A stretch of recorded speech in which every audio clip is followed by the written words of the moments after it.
মুহাদ্দিসিনে কেরাম আল্লাহ পাক রব্বুল আলামিনের ক্ষমা পাওয়ার পঞ্চম যে স্থানটি বলেছেন ওয়াসারিউ ইলাল ইস্তিগফার।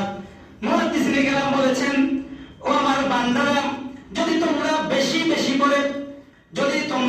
বেশি করে আল্লাহ তাআলার নিকট ইস্তিগফার করতে পারো, তওবা করতে পারো, তাহলে আল্লাহ পাক রব্বুল আলামিন তোমাদের জিন্দেগীর গুনাহ ক্ষমা করে দিবেন, আর তোমরা আল্লাহ পাক রব্বুল আলামিনের ক্ষমা পাওয়ার বান্দা হয়ে যাবে। বলি সুবহানাল্লাহ। বান্দার গুনাহ কত বড়, তার থেকে মহান হলো আল্লাহর রহমত। আল্লাহর হাবিব সাল্লাল্লাহু আলাইহি সাল্লাম হাদিসে কুদসির মধ্যে বলেছেন, ইয়া ইবনে আদম লাউ বালাগা যুনুবুকা আলা আস-সামাই সুম্মা ইস্তাগফারতানি লা গাফারতু লাক।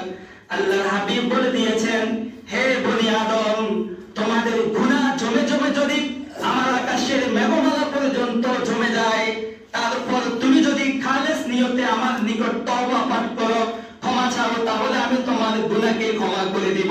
বলি সুবহানাল্লাহ।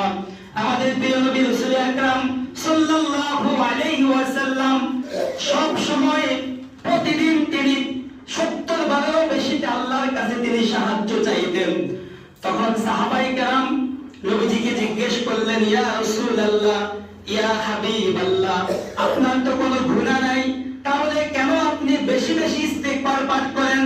আল্লাহর হাবিব বলেছেন, আফালা আকুনা আবদান শাকুরা, আমি কি আমার আল্লাহর শুকর গুজার বান্দা হব না, যে আল্লাহ পাক রব্বুল আলামিন আমাকে এত কিছু দিয়ে ধন্য করেছেন, সমস্ত নবীদের উপরে শ্রেষ্ঠ মর্যাদা দিয়েছেন, আমি কি শুকরিয়া আদায় করব না? তার মানে মুহাদ্দিসিনে কেরাম বলেছেন, দৈনিক 70 বারেরও বেশি আল্লাহর কাছে ইস্তিগফার করার কারণে আল্লাহ পাক রব্বুল আলামিন প্রতিদিন 70,000 বারেরও বেশি নবীজির মর্যাদাকে বাড়িয়ে দিতেন। বলি সুবহানাল্লাহ। ইস্তিগফার পাঠ করলে গুনাহ ক্ষমা হয়ে যায় এবং বান্দা আল্লাহর কাছে প্রিয় বান্দা হয়ে যায়।